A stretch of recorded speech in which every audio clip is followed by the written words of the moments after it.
আমরা যখন অনুষ্ঠান খাইতে যাই, দেখা যায় ১০-১২ জন এক জায়গায় বসে খাদ্য গ্রহণ করছি।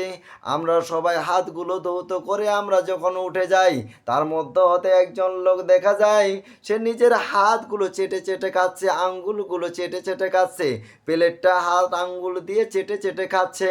এই দৃশ্য দেখে আমরা বলি, আরে এ তো অভাবী মানুষ, জীবনে খাইছে কি না খাইছে, একেবারে প্লেট হাত এবং আঙ্গুল চেটে চেটে খাচ্ছে।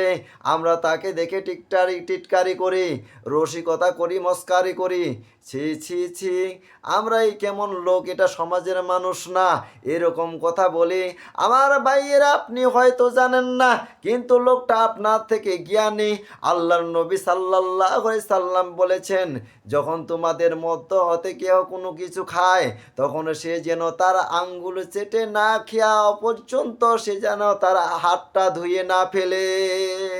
সে যেন আগে তার আঙ্গুলগুলো প্লেট সুন্দর করে হাত চেটে খায়, খাওয়ার পর যেন সে তার হাত ধৌত করে। কারণ এটা নবী সাল্লাল্লাহু আলাইহি সাল্লাম বলেছেন। আরে ভাই, সে তো নবীর আদর্শের, নিজের নবীর কথার অনুসরণ করেছে। নবীর কথার যে অনুসরণ করতে পারবে, তার মর্যাদা আর আপনার মর্যাদা এক নয়। আপনি যতই টাকা পয়সা ধন দৌলতের মালিক হন না কেন, কিন্তু আপনি তার কাছে সবের দিক থেকে, মর্যাদার দিক থেকে আপনি নিম্নমানের রয়েছেন।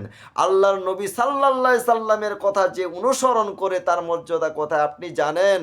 আল্লাহ রাব্বুল আলামিন বলেছেন, তোমরা যদি আমাকে ভালোবাসতে চাও, তাহলে আমার নবীর আনুগত্য করো, তাহলে তোমরা আমার ভালোবাসা পাবে। আল্লাহর ভালোবাসা পেতে হলে নবীর আনুগত্যের কথা বলেছে। নবীর আনুগত্য মানে আল্লাহর নবীর কথার অনুসরণ করা, কথার আনুগত্য করা।